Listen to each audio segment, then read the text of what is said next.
C'est bon, David? Chers membres et amis de la loge Nébrite Robert Gamzon de Jérusalem, bonsoir à vous tous. Depuis 2 mois, nous vivons dans un rythme infernal d'attentats terroristes meurtriers. Ce terrorisme atteint toutes les couches de la société israélienne, quel qu'en soit l'endroit. Comme d'habitude, c'est Israël l'éternel coupable, une formule malheureusement chère à Alain Finkielkraut, émise lors de la guerre du Liban en 1982. Quelques pays nous soutiennent, mais la majorité des pays de l'Union européenne, les États-Unis de l'administration Biden en particulier, mettent la pression de plus en plus forte sur notre État souverain. Faisons confiance à notre armée et à nos soldats de Tsahal, que nos prières les accompagnent. Force est de constater que lorsque nous essayons de rétablir la vérité, les médias utilisent les guillemets. C'est un des objectifs de notre commission Hasbara, créée en novembre 2001 dans le cadre de certaines de nos conférences et de nos colloques. Informer contre la désinformation. Encore une fois, nous privilégions l'application Zoom, application qui permet à de nombreux amis de notre loge en Israël et Hutz Laaretz d'intéresser un nombre public. Sans oublier notre application Facebook qui régulièrement informe de nos activités. Nous avons le plaisir d'accueillir Maître Michel Calvo qui développera son sujet, toujours d'actualité, malheureusement, 2000 ans d'accusations contre les Juifs, la réponse de l'avocat. Pierre Dreyfus, responsable de la commission culture, vous présentera notre invité. Les micros seront éteints pendant la conférence et réouverts à la fin de la conférence pour les questions-réponses. Mais vous pouvez bien évidemment poser des questions par chat tout au long de la conférence. Je vous souhaite une excellente soirée et je passe la parole à Pierre Dreyfus. Pierre, la parole est à toi. Merci Jacqueline. Nous avons la chance d'accueillir ce soir une personnalité éminente. Avocat au barreau d'Israël et de Paris, Michel Calvo est un expert du droit international qu'il pratique journellement. Ancien membre de la Cour internationale d'arbitrage, auteur de plusieurs livres, soit coécrits avec son épouse, soit écrits par lui seul, tel Le dossier d'Arafat, paru chez Albin Michel, ou encore Les accords SALT, paru aux éditions Brûlant. Son dernier ouvrage paru en anglais sous le titre The Middle East and World War III, Why No Peace, est préfacé par le colonel Richard Kemp. Vous avez d'ailleurs pu lire les articles proposés en anglais par l'orateur dans la circulaire annonçant la conférence. Ces articles sont d'un très grand intérêt. On va en parler, mais c'est toujours difficile d'arrêter un avocat. Raison pour laquelle je donne la parole à mon confrère pour sa causerie d'environ une demi-heure sur le titre « 2000 ans d'accusations contre les Juifs, la réponse de l'avocat ». À vous, confrère Calvo. Eh bien, chers confrères, comme l'on dit, je vous remercie pour toutes ces paroles agréables et accueillantes. En général, les avocats, quand ils rencontrent d'autres avocats, ne seront pas aussi aimables. Vous l'avez été. Merci beaucoup. Alors, le sujet que j'ai choisi, que vous avez accepté en quelque sorte, c'est 2000 ans d'accusations contre les Juifs et une analyse qui est faite par un avocat au XXIe siècle, en fait. Pendant 2000 ans d'accusations contre les Juifs ont pour certains regretté d'être nés juifs, se sont convertis, et d'autres, après leur conversion, se sont même suicidés. Il y a toute une vague à la fin du XIXe siècle, toute une vague, surtout en Allemagne, notamment de philosophes, qui se sont suicidés parce qu'ils se sentaient coupables d'être juifs. Ils sont devenus chrétiens et ils n'ont pas été heureux dans leur corps de chrétiens, je dirais. Et ils ont abandonné tous leur judaïsme, ont disparu, ainsi que leurs descendants. Et à l'heure actuelle, on peut constater que des juifs regardent des chrétiens qui se convertissent au judaïsme comme des gens qui ne savent pas ce qu'ils font. Eh bien, tout cela m'a amené à m'interroger sur les 2000 ans d'accusations et de démanteler, comme un avocat peut le faire, ces accusations. Et chercher aussi les raisons pour lesquelles les Juifs ont été dispersés dans le monde et pour quelles raisons ils sont retournés sur leur terre et quelle mission leur a été confiée. Alors, c'est vrai, parler d'une mission des Juifs, ça a été difficile à tous les rabbins depuis 2000 ans. Personne n'a voulu parler de la mission des Juifs. On a parlé de la mission des Juifs comme étant une lumière pour toutes les nations. D'ailleurs, si vous lisez des livres, il y a un livre d'ailleurs qui porte ce même titre. Si vous lisez les livres qui parlent de la mission des Juifs, vous ne trouverez rien de très sérieux, de très concret, de très précis. Alors, commençons d'abord par le début, Bereshit. Et il est dit, je te ferai devenir une grande nation, je te bénirai et je rendrai ton nom glorieux, et tu seras un type de bénédiction. Et je bénirai ceux qui te béniront, et qui t'outragera, je le maudirai. Et par toi seront heureuses toutes les races de la terre. Et il est dit également que la terre nous est donnée à la postérité d'Abraham, et que Dieu veillera sur toi, sur chacun de tes pas, je te ramènerai dans cette contrée, car je ne veux point t'abandonner avant d'avoir accompli ce que je t'ai promis. Dans ce texte, nous pouvons constater que notre dispersion était programmée, ainsi que notre retour, et que le monde dépendrait des bénédictions ou des outrages, et que les peuples seront jugés selon leur attitude envers les Juifs, et être maudits ou bénis. Alors, quelles sont les accusations qui nous ont été portées pendant 2000 ans? La première et la plus grave, je dirais, c'est celle de déicide. La deuxième, c'est les affirmations selon lesquelles le nouvel Israël a remplacé le vieil Israël, que le nouveau peuple de Dieu a remplacé le vieux peuple de Dieu, que les Juifs ont été exilés parce qu'ils ont péché en ne reconnaissant pas Jésus comme le Christ, c'est-à-dire comme le Messie. C'est le remplacement de l'alliance entre Dieu et les Juifs. Ce sont des descriptions des Juifs comme Judas le traître, les accusations d'aveuglement, d'incrédulité, d'empoisonnement de puits, de meurtre rituel par le sang, de crucifixion d'enfants, d'usure, de notion de pureté de sang. Et on peut entendre à nouveau des accusations relatives au sang que nous serions amenés à manger avec des matzot, même au XXIe siècle. Alors, nous avons aussi vécu les sermons forcés, parce que je ne le savais pas jusqu'à un certain temps, mais les sermons forcés, les prédications forcées dans les synagogues le Shabbat, ainsi que dans les quartiers juifs, étaient la règle, même au XVIIIe siècle. La censure des livres rabbiniques et du Talmud, qui étaient considérés comme blasphématoires. Et tout ceci a amené les Juifs, a conduit à des persécutions supplémentaires vis-à-vis des Juifs, à des conversions forcées, les toiles jaunes, les chapeaux, les manteaux spéciaux, les signes distinctifs, aussi bien dans les pays chrétiens que dans les pays musulmans. Car il faut vous dire que le signe distinctif existait, faisait partie du statut de dhimmi que les Juifs se voyaient imposer dans les pays musulmans. Et puis, il y a eu la Shoah. La Shoah, et le monde s'est réveillé après la Shoah. avec le meurtre industriel de 6 millions de Juifs.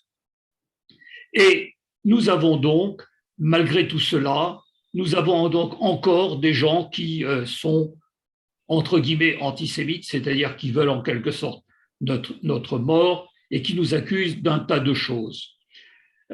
Il y a une longue tradition d'antisémitisme religieux qui a été justifiée, qui a justifié la Shoah, parce qu'il ne faut pas vous tromper, mais Hitler, Goebbels, toute la bande de dirigeants nazis étaient des catholiques. Il n'y avait que Eichmann qui était protestant. Donc, il y a une base religieuse derrière tout ça qui existe.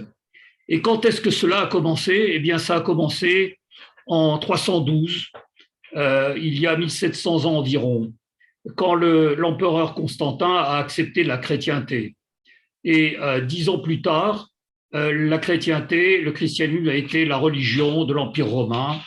Et c'est à ce moment-là que l'Église a lancé sa campagne théologique, sa guerre théologique contre les Juifs.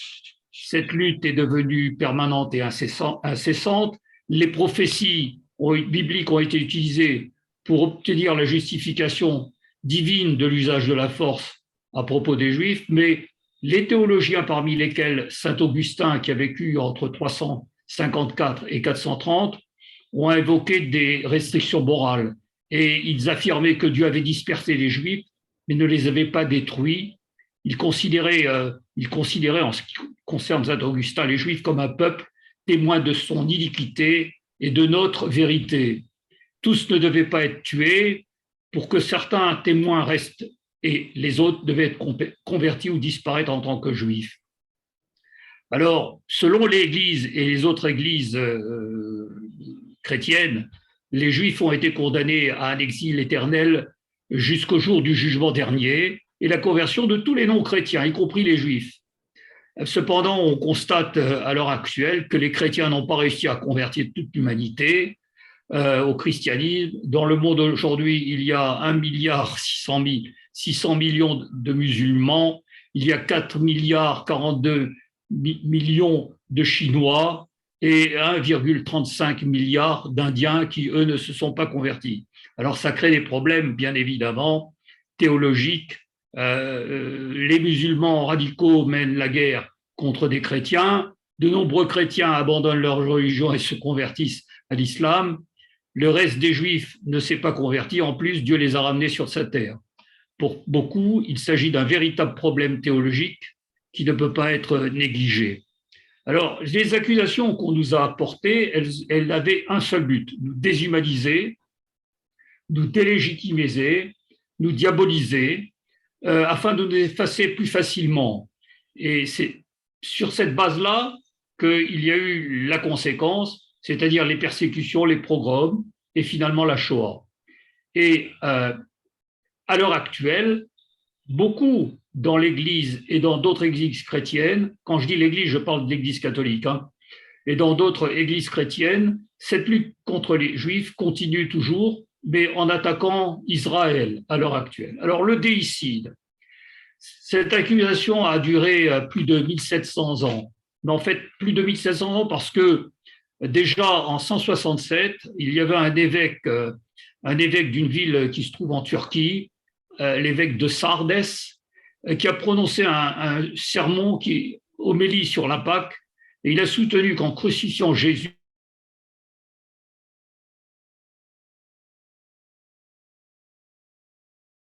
c'est la première utilisation connue de l'accusation de déicide, accusation qui a été développée plus tard.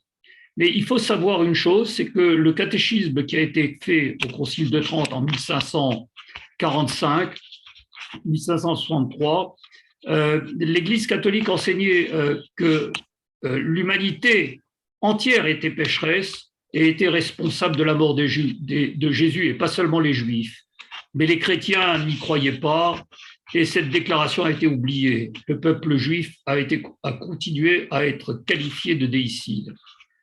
Alors, il y a eu l'événement de 1965, c'est-à-dire Vatican II. Et là-dessus, on a vu une évolution de la théorie du déicide. Dans le document qui s'appelle Nostra Aetate, c'est-à-dire notre époque, il y a eu une déclaration sur la relation de l'Église avec les religions non chrétiennes. Et cette déclaration mentionnait que les autorités juives, excusez-moi,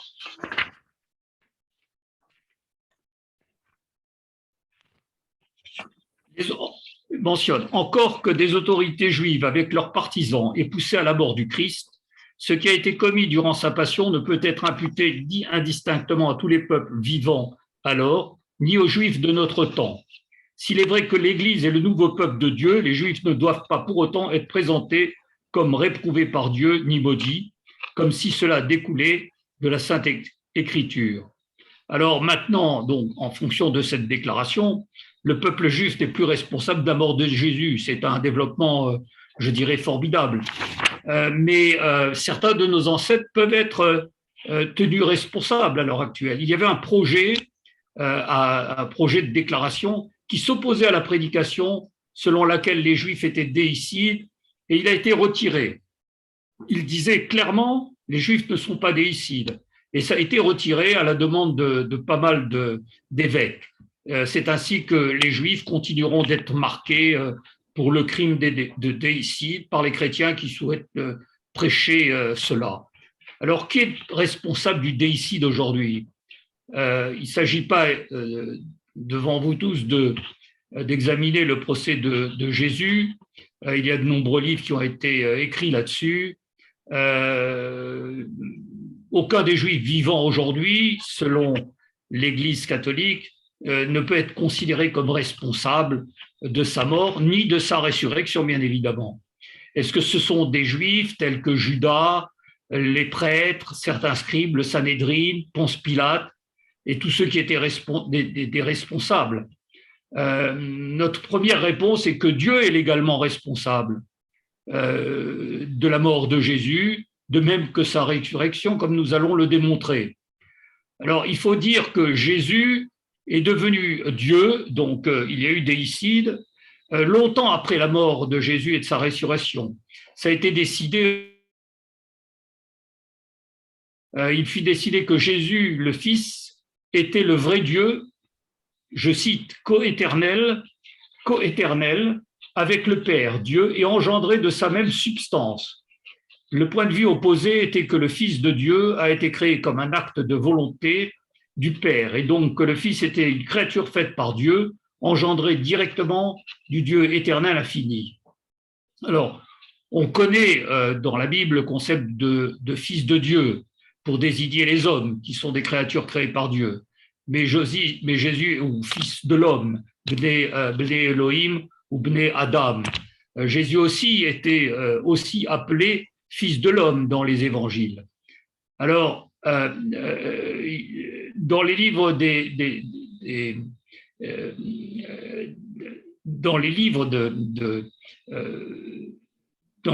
qui ont été écrits par la suite, il a été dit que il a été reconnu que Dieu est immortel, qu'il ne peut pas être tué. En déclarant que les Juifs ont tué, ou que les Juifs de cette époque ont tué Dieu, en fait, ils ignoraient le fait que Dieu par nature est éternel et immortel. Ça résulte de textes de notre Bible, dans le Deutéronome, dans le passage des évangiles dans Romains, dans Timothée, et qu'en tant que tel, il ne pouvait pas être tué. Comment les Juifs peuvent-ils être accusés de tuer Dieu qui s'est fait homme comme Jésus, le Sauveur, sur une croix romaine pour sauver l'humanité de ses péchés, alors que le Dieu Tout-Puissant voulait que cela se produise pour sauver l'humanité? La logique indique que certains Juifs, c'est-à-dire ces Juifs-là de cette époque, devraient être bénis puisqu'ils ont fait ce que Dieu voulait d'eux, et ils ont permis ainsi à l'humanité d'être sauvée, selon la théologie chrétienne. La logique indique aussi que Dieu est responsable de sa propre mort, pas le peuple juif ni certains juifs de cette époque. En effet, Jésus a été déclaré ressuscité, sa mort fut temporaire, les dommages ont été réparés. On voit bien que cette accusation de déicide émane de gens qui n'ont aucune réflexion et qui se comportent uniquement comme des brutes, il faut le dire. Il a fallu en fait 2000 ans aux dirigeants de l'Église pour le prophète Ézéchiel et pour comprendre que les Juifs d'aujourd'hui ne peuvent pas être accusés d'aucun acte de leurs ancêtres. Dans Ézéchiel, il est clairement dit, c'est la personne qui pêche qui mourra, le fils ne portera pas la faute de son père, ni le père la faute de son fils. La justice du juste est imputable au juste, la méchanceté du méchant au méchant.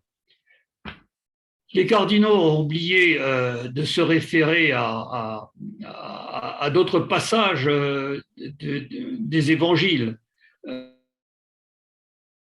qui est dans le passage Acte 3, qui dit « Pourtant, maintenant, frères, je sais que vous l'avez fait dans l'ignorance, comme l'ont fait aussi vos dirigeants. » Ce serait une phrase que Jésus aurait prononcée. Et il aurait également dit « Mais ces choses que Dieu a prédites par la bouche de tous ses prophètes, que le Christ souffrirait, il les a ainsi accomplies. » Donc, on ne peut pas penser on peut penser que tout ça était bien établi, c'était quelque chose qui allait se passer, qui devait se passer. Il a même déclaré, pensez-vous que je peux maintenant prier? Je ne peux pas maintenant prier mon Père et il me fournira plus de 12 légions d'anges. C'est dans Matthieu.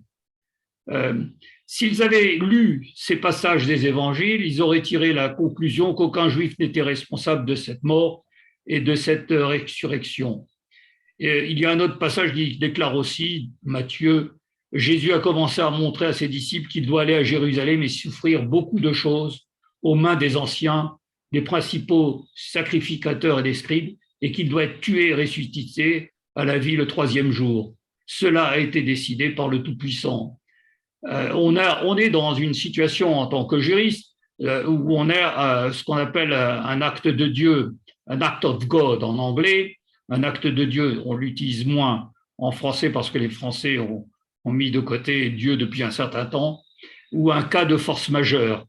La souffrance, la mort et la résurrection de Jésus, de Dieu Jésus, peuvent être définis en termes juridiques, un acte de Dieu, en italien pour les Italiens qui écouteront cette vidéo, atto di Dio. Et acte de Dieu, c'est un malheur ou un accident qui résulte d'une nécessité inévitable que la prudence humaine ne pouvait empêcher, et la force majeure, forza maggiore, une force supérieure ou irrésistible. Les cas de force majeure incluent la responsabilité des juridiques dans tous les systèmes juridiques. Dans le domaine du droit des actes juridiques, le droit canonique reconnaît que, je cite, l'acte posé sous l'influence d'une force intrinsèque à laquelle son auteur n'a pu aucunement résister est réputé nul. Et effectivement, qui peut résister à Dieu et à ses anges? Alors, le droit canonique, dans son article 126, dit « l'acte posé par ignorance, par erreur, portant sur ce qui constitue la substance de l'acte ou qui équivaut à une condition sine qua non est nul ». Donc ces concepts, ils ne les ont jamais appliqués au cas de Jésus, ils s'en priveraient bien parce qu'ils ne pourraient pas accuser les Juifs de tous les maux. Alors, je crois que à l'heure actuelle, si l'Église qui va à droite et à gauche, qui tergiverse, veut vraiment changer les choses et clarifier les choses, il faudrait qu'il prenne l'initiative d'exclure toute responsabilité de tout être humain dans le cas de Jésus et de reconnaître que nos ancêtres, que leurs ancêtres n'ont pas excellé dans la logique et le raisonnement,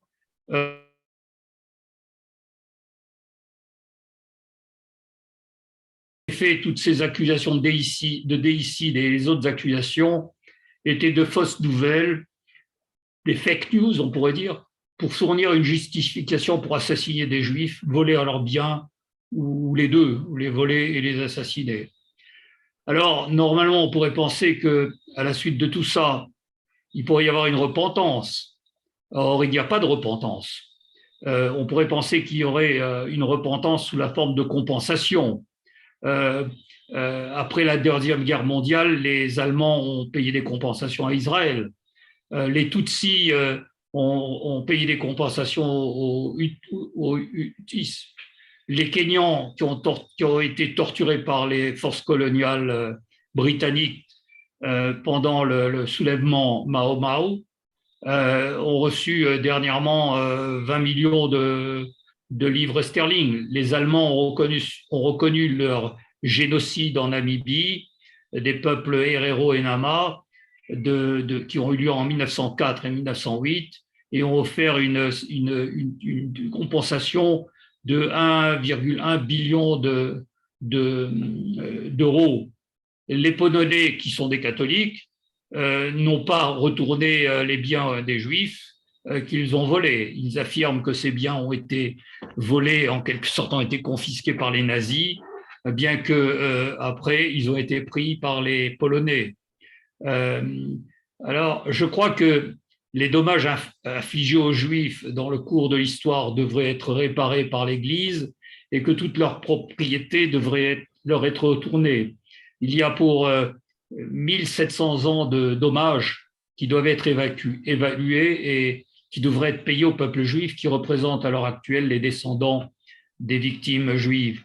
Ça serait de la repentance et de la justice et une expression de regret. Or, l'Église a dit simplement c'était la faute de certains. Elle n'a jamais évoqué la faute de l'Église et des pères de l'Église. Voilà. Ça, c'est pour la théorie du délicide. Maintenant, dans le cadre des accusations vis-à-vis des Juifs et l'avilissement des Juifs, il y a la théologie du remplacement. Alors, cette théorie, elle a été développée vers l'an 165 par un certain Justin. Il s'agissait d'un chrétien païen, ancien païen, évêque de Smyrne, qui a dit que l'Église non juive était maintenant l'Église de Dieu et que les Juifs étaient infidèles et sont tombés. Les musulmans disent que les Juifs sont infidèles et de même que les chrétiens sont infidèles. Augustin a dit à peu près la même chose, que le christianisme avait remplacé le judaïsme en tant que vraie foi. Les évangiles ne mentionnent pas, aussi bizarrement que ça puisse paraître, ne mentionnent pas la création d'un nouvel Israël et n'incluent pas les mots nouvel Israël. Nouvel Israël ressemble à une violation d'Israël visant à stimuler un nouveau produit compétitif, le christianisme. L'Église, elle pourrait tout simplement être le nouveau peuple de Dieu sans être le nouvel Israël, et tout serait juste à sa place. Israël n'a pas manqué à Dieu et n'a pas été remplacé par l'Église.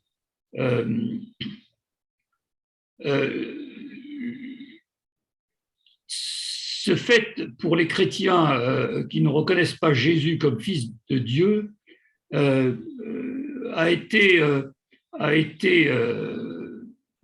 que les Juifs ne reconnaissaient pas Jésus comme le Sauveur et comme le Fils de Dieu. Cette idée-là a amené en quelque sorte le concept de véritable Israël et nouveau peuple de Dieu, c'est-à-dire l'Église. Mais l'Église a compris qu'elle ne pouvait pas aller aussi loin en 65, dans le cadre de Vatican II. Et elle a réaffirmé, bien que l'Église soit le nouveau peuple de Dieu, les Juifs ne doivent pas être présentés comme rejetés ou maudits par Dieu, comme si cela découlait des Saintes Écritures. La théologie du remplacement affirme que l'alliance de Dieu ne s'applique plus à Israël, qui n'a pas reconnu en Jésus le Messie, le Fils de Dieu, et que cette alliance a été transférée au nouvel Israël, c'est le nouvel peuple élu de Dieu. mais les chrétiens doivent maintenant accepter ouvertement, comme le pape Jean-Paul II l'a reconnu le 17 novembre 1980, que l'ancienne alliance avec les Juifs n'a pas été révoquée. Ça a été aussi répété par le pape qui a démissionné, le pape Benoît XVI. Alors, pour arriver à l'idée qu'il y a un nouveau peuple de Dieu et que Dieu a fait une nouvelle alliance, l'Église a utilisé un sophisme. Vous savez ce que c'est un sophisme, je vous donne un exemple. Les humains sont des créatures vivantes, les chevaux sont des créatures vivantes, puisqu'ils sont tous les deux des créatures vivantes, eh bien les humains sont des chevaux et les chevaux sont des humains. C'est un argument qu'on entend souvent. Les sophismes sont très fréquents dans la vie courante. Et il y a un document qui parle de cela, et il utilise un sophisme pour prouver par une prophétie de Jérémie que l'Église est le nouvel Israël et le nouveau peuple élu. Tout d'abord, elle dit le Christ a institué cette nouvelle alliance dans son sang avec le Nouveau Testament et ça devait être le nouveau peuple de Dieu pour ceux qui croient en Dieu. Elle s'appuie sur Jérémie 31 qui prévoit une nouvelle alliance avec la maison d'Israël et la maison de Juda, où il est dit, voici des jours vont venir, dit le Seigneur, où je conclurai une nouvelle alliance avec la maison d'Israël et la maison de Juda, une alliance nouvelle. Je ferai pénétrer ma loi en eux, et c'est dans leur cœur que je l'inscrirai. Alors, à la suite de cela, après ce deuxième développement, elle conclut, le Christ a institué une nouvelle alliance, le Nouveau Testament, eh bien, c'était le nouveau peuple de Dieu qui était prévu par Jérémie 31. Mais les chrétiens se sont abstenus, l'Église s'est abstenue dans ce document-là de lire ce que dit la suite de 31.1, parce qu'il y a quelque chose, et il est dit, si ces lois de Moïse cessaient d'être immuables devant moi, dit le Seigneur, alors seulement la postérité d'Israël, c'est-à-dire les maisons d'Israël et de Juda, pourrait cesser de former une nation dans toute la durée des temps. Et puisque les chrétiens ne suivent pas les lois de Moïse, ils ne peuvent pas faire partie des maisons d'Israël et de Juda ou une semence d'Israël. Donc, tout leur raisonnement est basé sur un sophisme et ils ne s'en privent pas. Hein. C'est gros comme une montagne, ce sophisme. Mais ils continuent de le maintenir et de le dire et de l'éclairer. Mais ils savent d'un autre côté qu'ils mentent. Mais la population des chrétiens croyants et pratiquants, n'y croient pas.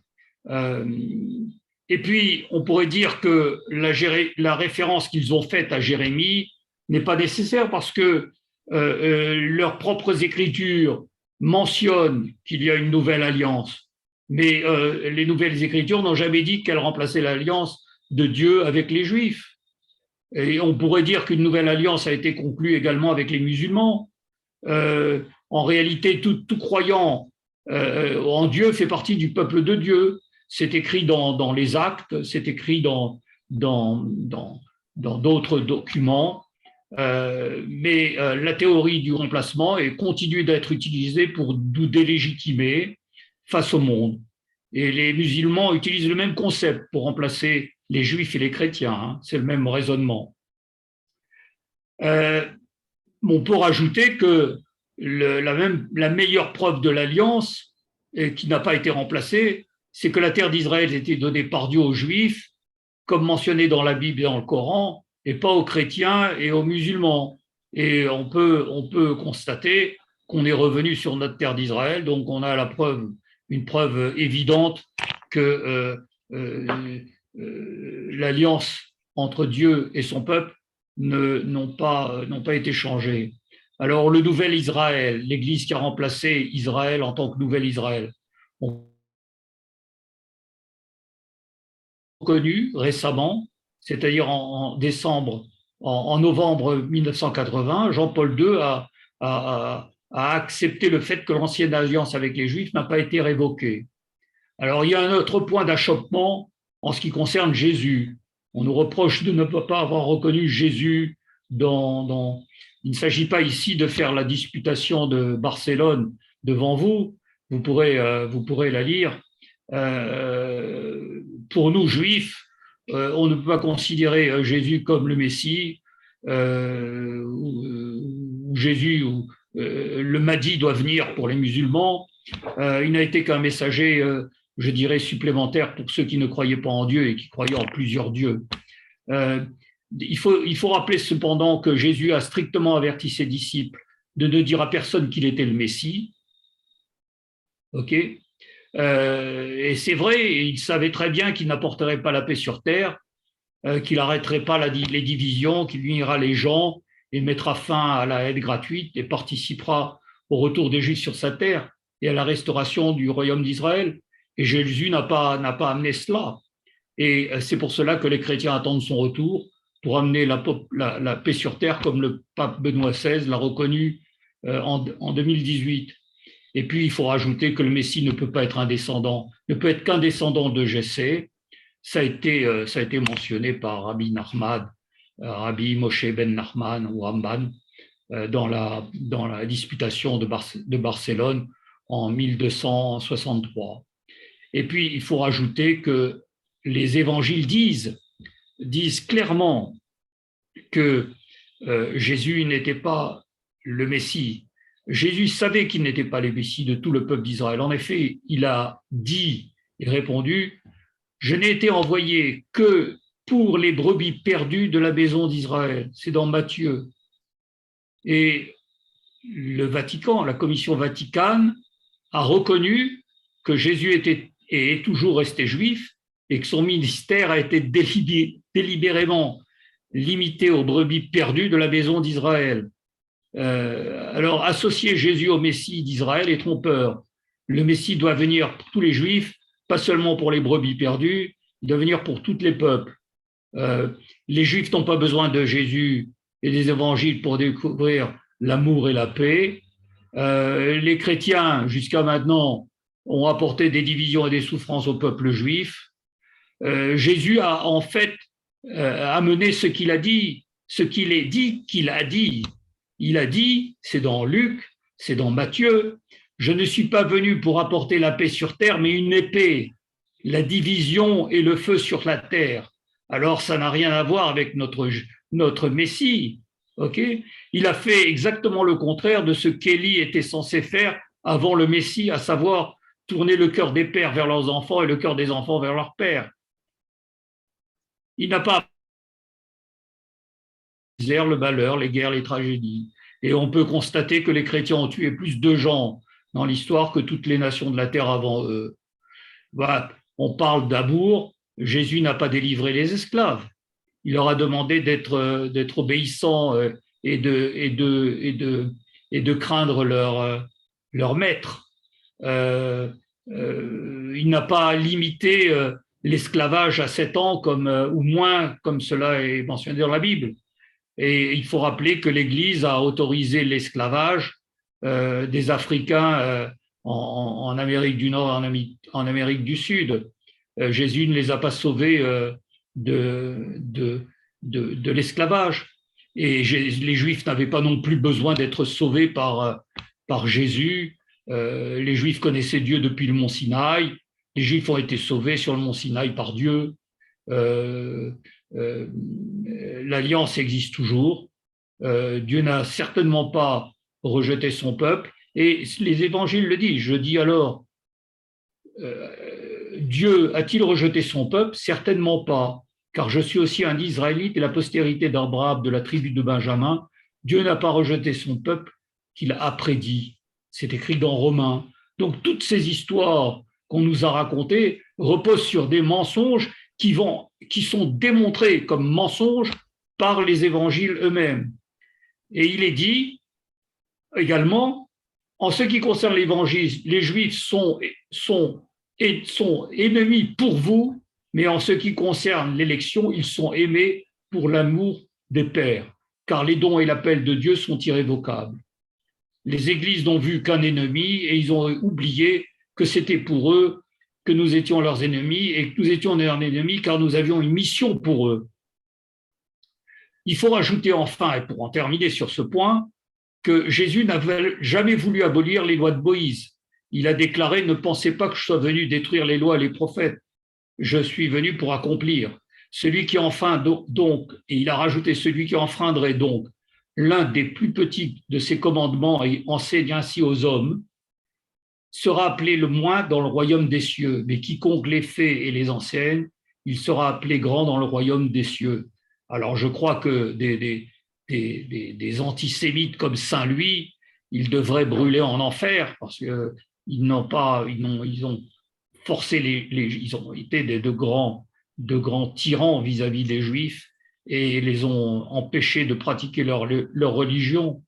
Et Jésus rapporte qu'Abraham a bien dit les Juifs ont Moïse, les prophètes qu'ils les écoutent, mais les chrétiens n'ont pas écouté ce que Jésus a dit. Voilà. Alors, il y a la nécessité, selon les chrétiens, de convaincre les Juifs de devenir chrétiens. Alors, je rajouterai que si tous les Juifs étaient devenus chrétiens, il n'y aurait plus de Juifs aujourd'hui. Eh bien, la réalisation des prophéties concernant le retour des Juifs sur leur terre, la restauration de leur souveraineté selon les prophètes de la Bible, du Nouveau Testament et du Coran, et la venue du Messie ne pourrait pas se produire. C'est logique, ça. Et il y a aussi le retour de la terre. Les Juifs ne pourraient pas revenir sur la terre s'il n'y avait plus de Juifs. Alors, ça crée un sacré problème, ce retour des Juifs sur leur terre. Ça crée le problème de toutes leurs théories selon lesquelles ils reviendront sur leur terre quand ils deviendront chrétiens et reconnaîtront Jésus comme le Messie. Eh bien, ça crée un problème. Alors, le rabbin Léon Ashkenazi disait que la chrétienté, il posait la question, est-ce que le temps de la chrétienté est terminé ? Il disait oui, elle est terminée, mais la chrétienté ne le sait pas encore, car elle a découvert que sa responsabilité indirecte dans la Shoah, d'une part, et l'existence de l'État d'Israël est aussi un deuxième traumatisme. Il dit qu'ils doivent peut-être penser que les Juifs sont vraiment Israël. Alors, depuis le retour des Juifs sur leur terre, les églises ont temporisé au mieux. Les liens étroits entre Rome et Téhéran reflètent que ce sont tous les deux des théocraties, que les liens entre le Vatican et l'Iran est un partenariat destiné à se perpétuer. Leur alliance, de même que leur bon mot vis-à-vis des musulmans, n'a pas empêché les chrétiens d'être persécutés et de continuer à être tués partout dans le monde par les musulmans, même à l'intérieur des églises. En s'alliant avec les musulmans, eh bien, l'Église continue de nier l'alliance éternelle entre Dieu et le peuple juif.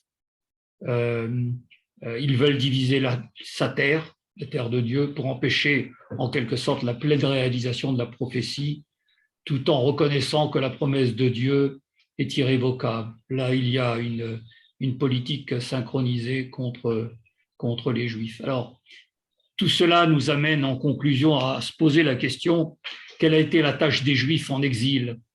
Eh bien, parce qu'il faut trouver une raison à nos pérégrinations.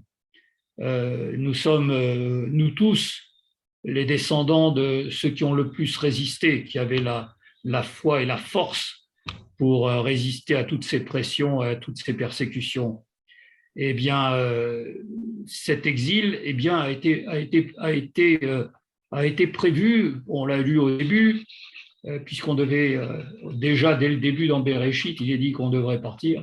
Mais il y a un passage que je vais vous lire qui se rapporte à Rachel, notre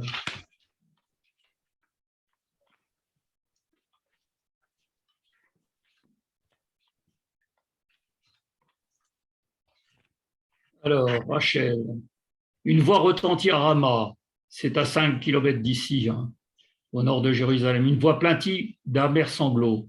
C'est Rachel qui pleure ses enfants, qui ne veut pas se laisser consoler de ses fils perdus.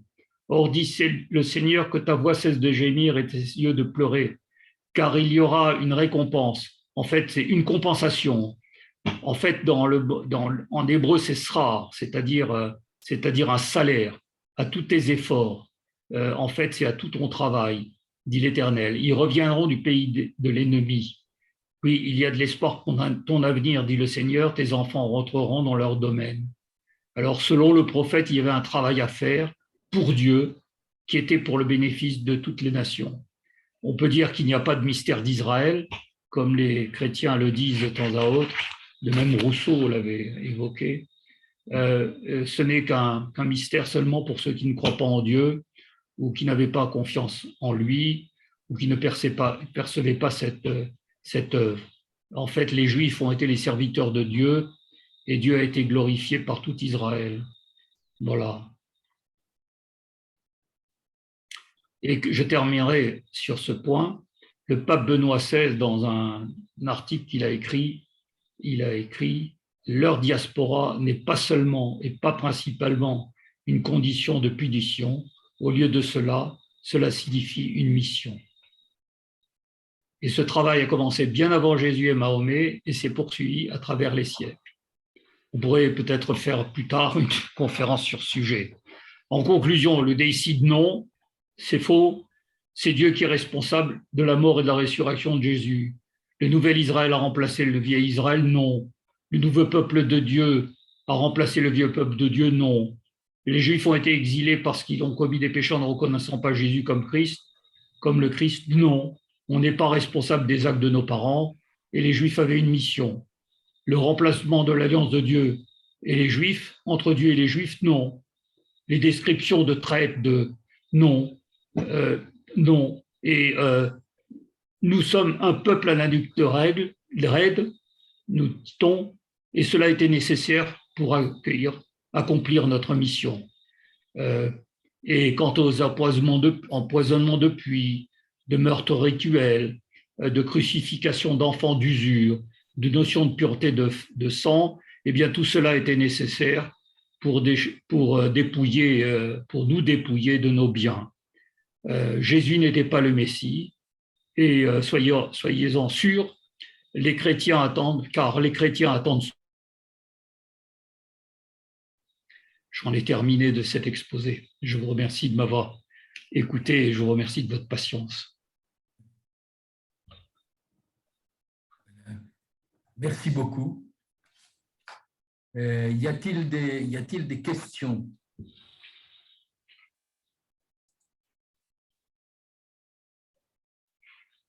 Eh bien, j'ai laissé un certain temps pour… J'ai une question. Peut-être pas des questions, mais des remarques.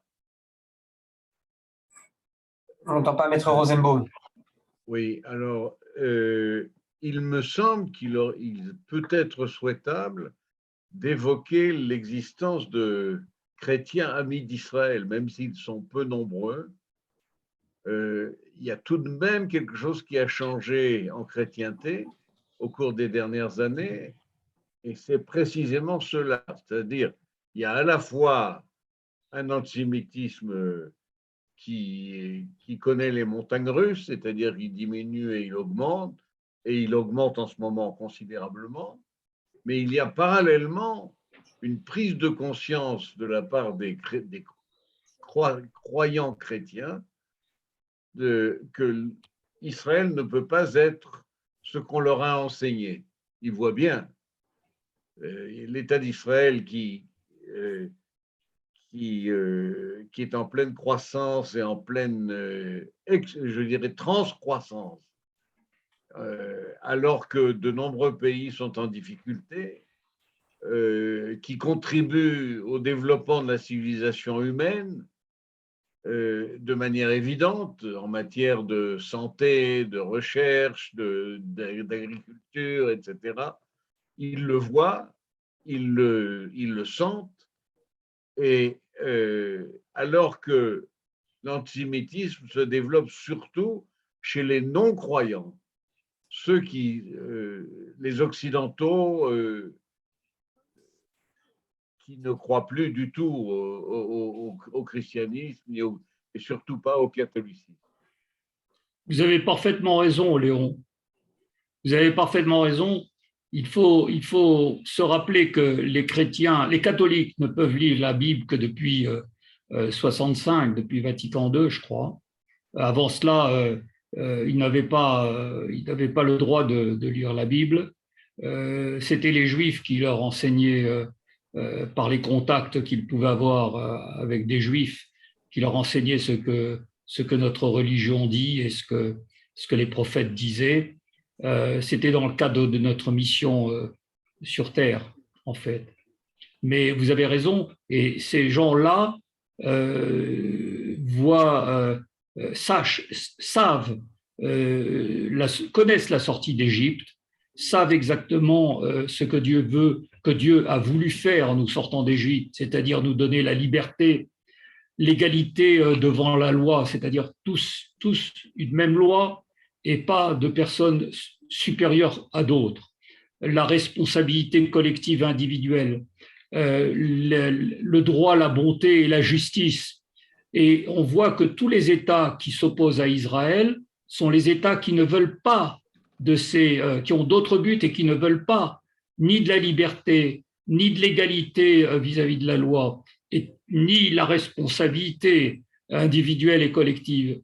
On a tous ces États contre nous, et tous les États qui sont avec nous à l'heure actuelle et qui nous protègent, je dirais, ou qui sont de notre côté, sont des États qui partagent notre vision du monde qui découle de la sortie d'Égypte et de la volonté que Dieu a de nous faire tous libres.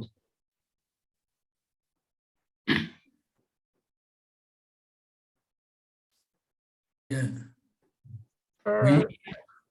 J'aimerais reprendre, excuse-moi, 2 minutes, Pierrot. Pardon, Jacqueline, il y a 2 personnes qui veulent poser des questions. Ah, je n'ai pas vu. Alors, Avec les micros. il faut ouvrir le micro. Il y a Pierre Jorlette. Il faut ouvrir le micro. Très bien. Ouvrez le micro. Je me permets simplement de dire en commentaire à ce qui a été dit, j'admire ce qui a été dit parce que c'est très clair. Je suis un chrétien, mais effectivement, l'antisémitisme a été surtout le fait, dans ce qu'on parle du christianisme, essentiellement des églises qui sont du style catholique, qui ont gardé plus ou moins les mêmes habitudes que le catholicisme, en ce sens, l'Église catholique, l'Église luthérienne et l'Église anglicane. Les autres églises qui sont en fait des églises protestantes, du style calviniste et la plupart des églises chrétiennes aux États-Unis, où le catholicisme était très minoritaire jusqu'à récemment, ont toujours été des lecteurs de l'Ancien Testament tout comme du Nouveau et attribuaient beaucoup d'importance à Israël. Et en ce sens aussi, je veux simplement dire que dans l'épître de Paul aux Romains, il est très clairement dit que tout croyant d'origine païenne doit être comparé à un olivier sauvage qu'on greffe sur l'olivier qu'est le peuple d'Israël. Et ici, j'élargis, c'est les 12 tribus. Le peuple juif ne représente en gros que 3-4 tribus, si on met Lévi, Siméon, Yehuda et Benjamin, mais il y a toute une autre partie qui est également fait partie des 12 tribus d'Israël. Et bon, disons que c'est un commentaire que je voulais faire. Je vais arrêter ici parce qu'il y en a d'autres, mais je ne sais pas. Vous avez parfaitement raison. Vous avez parfaitement raison. Ça a d'ailleurs été invoqué, dans beaucoup d'écrits. Comment pourrait-on, on ne peut pas attaquer nos racines. Exact. Oui. Alors, oui, Art Braunstein. Oui, merci beaucoup. Je veux d'abord remercier Michel pour une exposition très recherchée, très bonne. J'ai voulu soulever deux problèmes du monde actuel et qui concernent nous, des Juifs, qui n'ont pas assez connaissance de la lutte, surtout parmi protestants, aussi dans l'Église catholique. Pour la plupart, les opposants sont silents pour le moment. Mais prenons le côté protestant, la lutte entre les croyants dans la Bible, et surtout dans la Bible hébraïque, et ceux qui les voient souvent comme métaphore, comme allégie, comme quelque chose qui ne se traite pas du vrai peuple juif, mais sont plutôt les allégores visant l'Église. Et cette lutte, qui n'est pas très ouverte maintenant pour tout ce que Michel a dit, la résurrection, vraiment dit, de l'État d'Israël, en suivant toutes les prophéties dans la Bible hébraïque, a confondu la plupart des églises établies, contre lesquelles les évangélistes mènent une lutte très efficace, si on peut dire. Et ce n'est pas toujours aperçu parmi les Juifs. C'est ce qui se passe dans le monde chrétien à cet égard. Ça, c'est la première chose. Suivant les amis de Sion parmi les chrétiens. Leur tâche actuelle est tournée surtout vers les autres églises et pas contre Israël. Et voir en Israël la preuve que tout ce qu'ils avaient dit pendant des siècles était vrai. Et toutes les autres églises qui disaient qu'ils étaient souvent métaphores étaient fausses. Ça, c'est la première réaction, grosso modo. D'abord, excusez-moi mon français, je ne parle pas le français que ici et là avec quelques collègues de temps à autre, mais j'ai mon deuxième diplôme de sciences politiques à Paris. Et je me rappelle un peu de français de cette époque. Mais vous parlez fort bien, permettez-moi de vous dire que vous parlez fort bien français, que vous merci. avez parfaitement compris ce que vous voulez exprimer et je suis sûr que Michel Calvo va vous répondre savamment.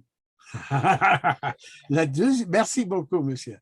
La deuxième chose que j'ai voulu attirer notre attention là-dessus, c'est que la plupart des jeunes, les Juifs dans le monde et surtout en Israël, ils ont très peu d'idées de ce qui était le sort des Juifs avant la création d'Israël. Nous avons un travail énorme à faire parmi les jeunes pour leur expliquer l'importance du sionisme, l'importance de création d'Israël. Et c'est ce qui était notre sang avant. Et je prends en témoignage à cet effet un ami à moi, un ami belge, qui est collectionneur, il faut le dire, des cartes postales antisémitiques de tous les pays dans le monde, en Europe, en Amérique, en Belge, en France, bien sûr en Allemagne, mais pas plus qu'ailleurs, en Amérique. Et j'ai trouvé chez lui une carte postale d'il y a plus de 100 ans. Et je peux peut-être le montrer sur l'écran. Peut-être c'est impossible. Attends. Ah, c'est impossible. Mais c'est une carte postale qui est non seulement anti-judéique, mais aussi antisémitique. Ça montre un pauvre bonhomme juif avec l'écriture au-dessus de sa tête. Israelite, je vais le traduire en français. Israelite, the light that failed. Israélite, light, c'est lumière, la lumière qui a fait faillite. La faillite. Qui a fait faillite. Ça, c'est la croyance. Jusqu'à la création d'Israël, que nous sommes là par tolérance, pas par justice. Que nous sommes sur la terre par tolérance. Et dans le meilleur des cas, dans le meilleur des situations, et surtout que les Juifs ne font pas trop de bruit. Comme on dit aux enfants dans le passé, les enfants, vous les voir et pas les écouter. C'est comme ça qu'on a été traités dans le passé. Et le problème qui est la création d'Israël a posé à mon avis, la seule église qui essaie de répondre à ce que pour eux est un mystère, qui était un mystère. Pour eux, c'est l'Église catholique. Elle n'a pas allé suffisamment de route, mais c'est eux et pas les églises fondées du protestantisme. Seulement les évangéliques se trouvaient se voient prouver juste. Mais ils mènent une bataille énorme. Mais pour nous, la jeunesse juive doit être la cible principale pour les faire comprendre que si Dieu a voulu dans leur vie la destruction des Juifs, dans toutes les églises du monde, il y aura un seul serment. Vous ne devez pas tuer Dieu. Excusez-moi de vous interrompre. Oui. Excusez-moi de vous interrompre, mais je vais donner la parole à Michel Calvo pour qu'il vous réponde. Excusez-moi de vous avoir interrompu. Hein? Non, je suis arrivé à la fin de mes idées. Vous avez parfaitement raison, Aaron. Il y a deux problèmes, à mon avis, à l'heure actuelle en Israël et dans le monde juif. Le premier problème, c'est que les Juifs, il y a encore des Juifs qui se sentent coupables d'être Juifs, et il faut trouver la réponse à cela. Et je crois que mon exposé a permis de clarifier les choses et de démontrer que tout cela découlait d'un profond mensonge, d'un mensonge extrêmement grave, d'un mensonge criminel, je dirais. Deuxièmement, de montrer que le peuple juif ne sait pas quelle a été sa mission dans le monde. On parle de lumière pour toutes les nations, mais on ne sait pas ce que ça veut dire, lumière pour toutes les nations. On ne nous a jamais expliqué. Et on ne pouvait pas dire qu'on était en mission, bien que nous lisions le Deutéronome souvent, enfin d'une fois par an au moins, avec la paracha de la semaine. Donc, il y a cette description de la mission qui est nécessaire. Alors, aussi, autre chose, pourquoi sommes-nous revenus sur la terre d'Israël? Pourquoi la mission s'est terminée à l'extérieur et pourquoi elle doit continuer à l'intérieur? Et quelle est la mission, en quelque sorte, du peuple juif? Je suis en train de terminer un article sur ce sujet-là. Quelle est la mission du peuple juif et pourquoi le peuple juif est retourné sur sa terre? Alors, j'avais un professeur de philosophie en 68 qui s'appelait Pierre Boutang. Je ne sais pas si vous connaissez, vous avez entendu parler de Pierre Boutang, mais c'était un nationaliste, un royaliste, un ami de Maurras. C'était illustré sous Vichy. Pardon? Qui s'était illustré pendant le régime de Vichy. Non, il ne s'était pas illustré. Oui, il s'était un petit peu illustré dans le sens où il était en Algérie dans l'armée et il avait penché plutôt pour Giraud et plutôt que pour De Gaulle. Et De Gaulle lui en a voulu toute sa vie, puisque De Gaulle, ce n'est qu'à la fin il avait été interdit d'enseignement de philosophie. Et Pierre Boutang a écrit plusieurs articles sur la guerre des 6 jours. Et il a expliqué que la seule chose positive qui s'est produite à ce moment-là, c'est le retour d'Israël sur sa terre. Et il disait que le retour d'Israël sur sa terre est justifié par le fait que l'Église a failli après la première, le monde chrétien a failli à sa mission après la Première Guerre et la Deuxième Guerre mondiale.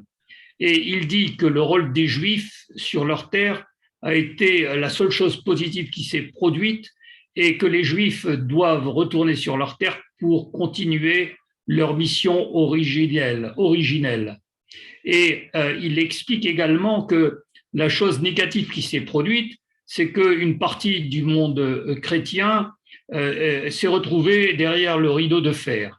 Et j'ai constaté que tous ceux qui se sont trouvés sous le rideau de fer sont tous les États qui ont donné volontairement, alors que les Allemands ne les avaient pas demandé, ont donné leurs Juifs pour être exterminés à Auschwitz. C'est assez curieux. Et Pierre Boutang donc parlait de ce retour des Juifs et de la mission originelle, mais il n'a pas malheureusement détaillé ce que c'était que cette mission originelle. Je pense je pense être sur le bon chemin. En fait, c'est d'appliquer au profit de toute l'humanité ce qui s'est passé lors de la sortie des Juifs, c'est-à-dire l'égalité pour tous, une même loi pour tous. C'est tous les principes des États démocratiques et ce qu'on appelle les États occidentaux. Et alors, bon, c'est vrai que les États-Unis se rapprochent de ça, mais ils étaient assez loin quand on voit tout ce qui s'est passé avec les Noirs. Et on peut constater que les Juifs américains ont pris une part, vraiment une grande part dans le combat pour l'égalité avec les Noirs. Les Juifs aussi se sont battus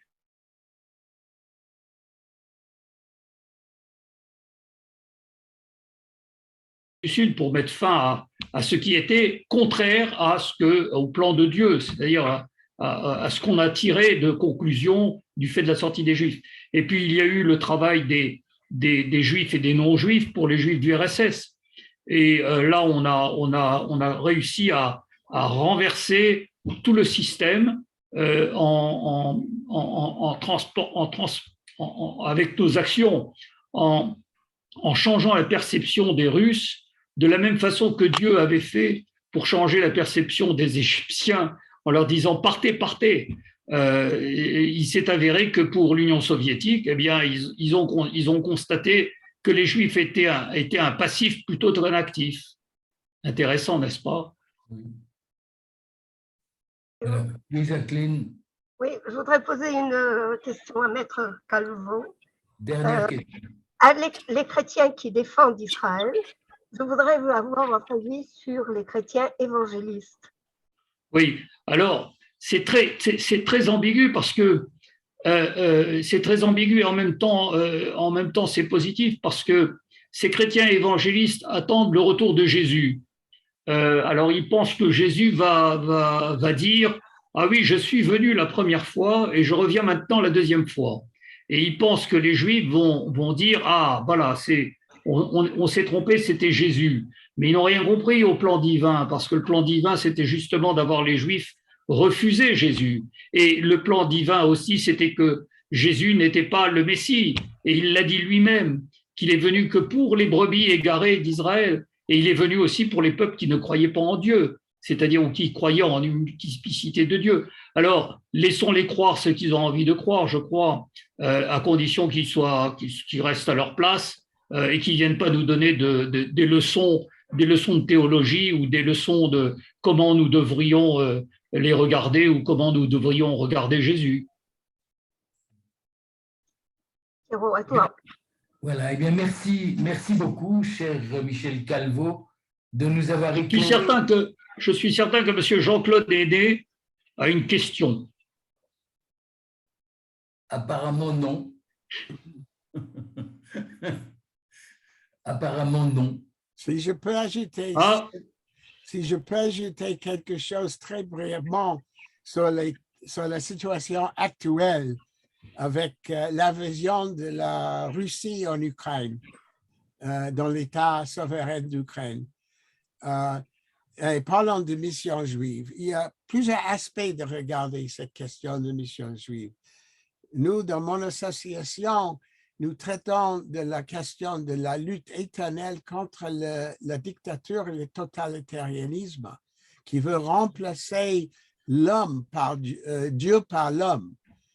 Et les islamistes qui veulent remplacer la religion, remplacer Dieu par la religion. C'est tout en dehors de toute question de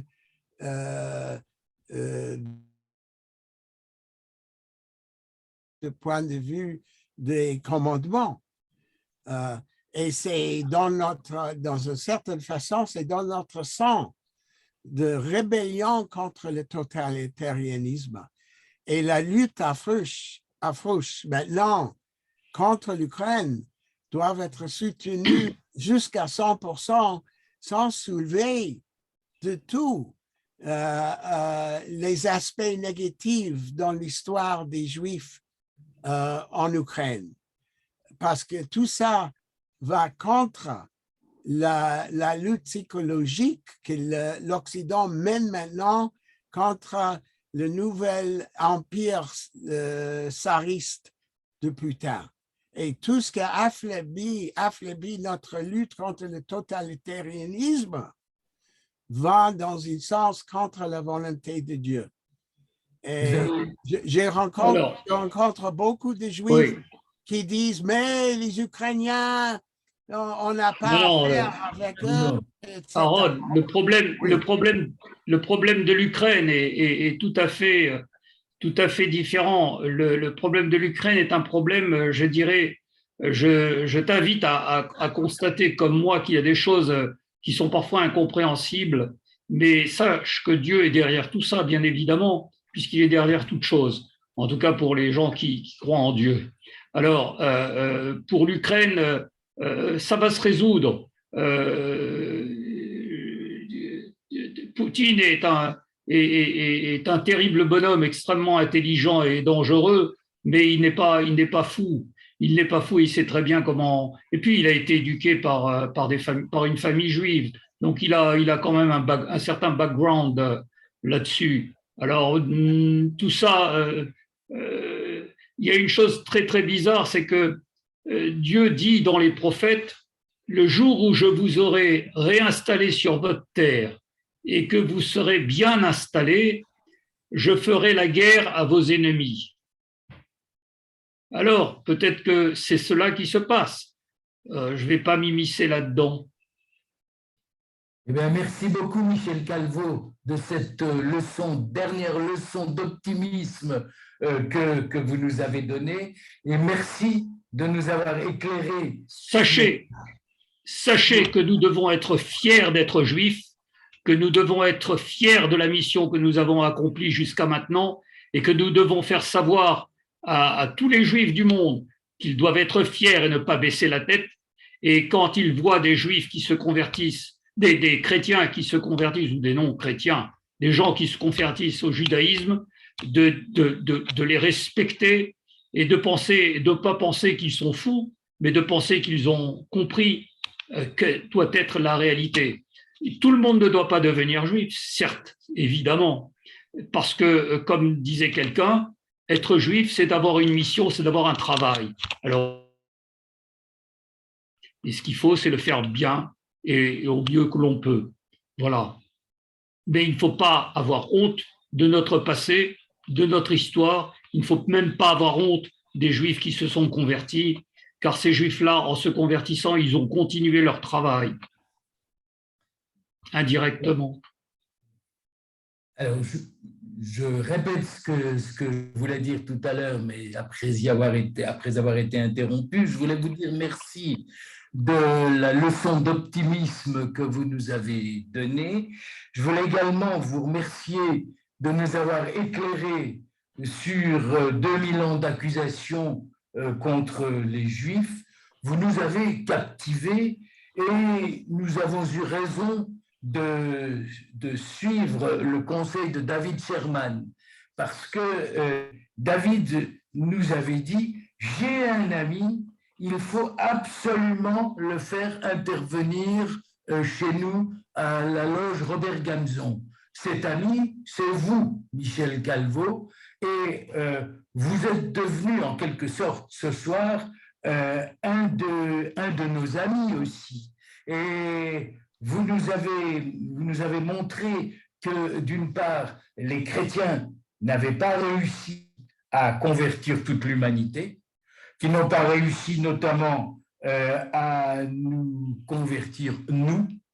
Vous nous avez démontré, ça c'était extrêmement intéressant, d'ailleurs tout votre exposé était intéressant, mais vous nous avez exposé le fait que jusqu'en 1965, Nostra Aetate, les Juifs étaient évidemment dans leur ensemble considérés comme le peuple déicide, mais la chrétienté nous a fait quand même une petite concession pour, dans le cadre de Nostra Aetate, faire en sorte que nous, vivants, juifs vivants, nous ne soyons plus considérés comme des déicides. C'est quand même une concession importante qui a été faite notamment par la catholicité, je le dis de manière un peu ironique, parce que ça aurait dû aller de soi, mais ça n'allait pas de soi jusqu'en 1965.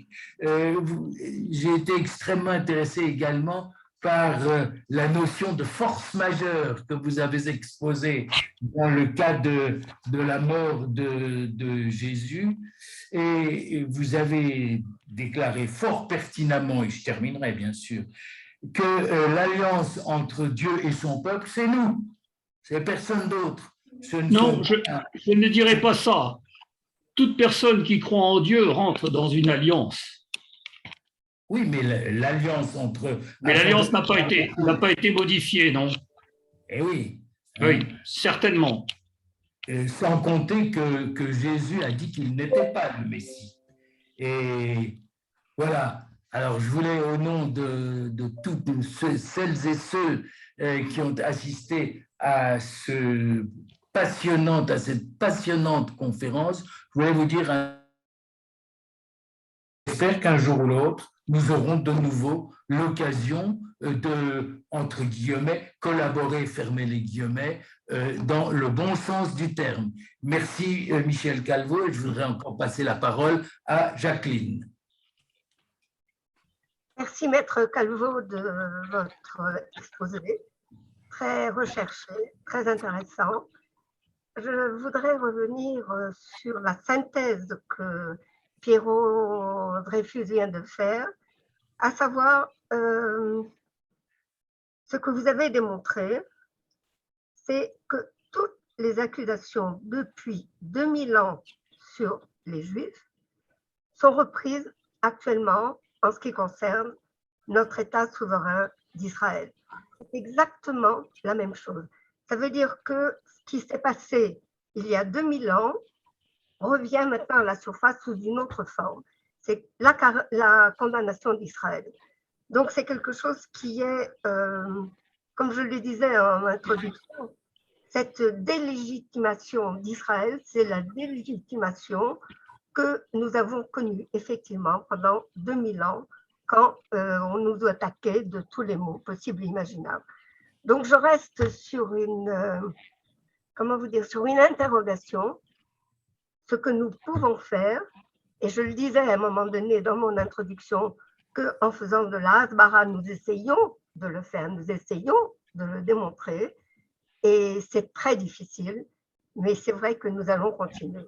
Donc, merci pour votre exposé, parce que ça nous a donné une ouverture sur un monde que nous ne connaissions pas vraiment et qui nous ramène au monde actuel. Si vous permettez, je vais vous répondre.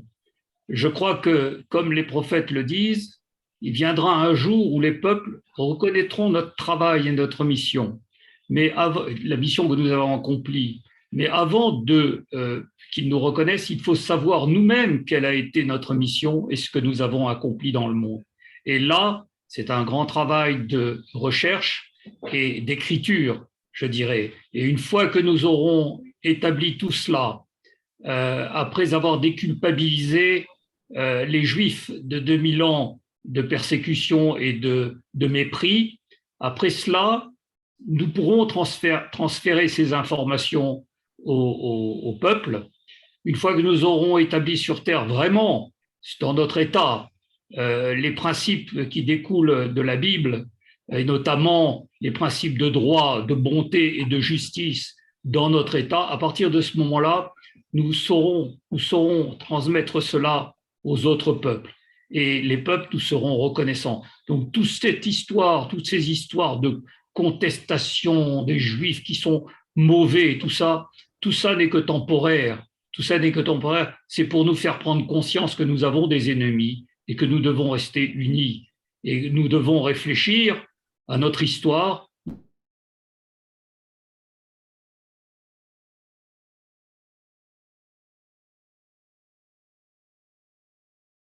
Dans des livres d'histoire du tsar, de l'époque du tsar, où les Juifs étaient mieux traités qu'actuellement, dans nos propres livres français. Parce qu'allez sur les livres d'histoire français, vous ne trouverez pas grand-chose sur les Juifs. Hein. Amen, amen à tout ce que vous nous Soyez dites. optimistes. Oui, nous Et sommes. avec votre lueur d'espoir, comme l'a très bien dit notre ami Pierre Dreyfus. Merci beaucoup. Merci à vous tous. Pardon. Merci à vous tous. Et à bientôt. Bravo, bravo. Et en vous remerciant, Et soyez fiers d'être juifs. nous n'oublions jamais de remercier David Salzman, bien entendu, Merci David. le travail extraordinaire qu'il fait Merci Pierre. au niveau de la Merci. culture et au niveau de la responsabilité du jour, aidé par notre ami, bien entendu, Jean-Claude Aîné. Merci aussi à Jean-Claude Aîné d'avoir mis en place la page Facebook, aidé de Joseph Wagner, et ce qui permet quand même à notre loge Robert Ramson de Jérusalem d'être connu un petit peu partout. Merci à vous tous. Merci. Merci Léon Rosenbaum de ta participation. Merci Pierre Georgette, c'est toujours un plaisir de t'avoir avec nous. Merci à vous et on continue. Allez, bye. Il y a notre ami Braunstein aussi.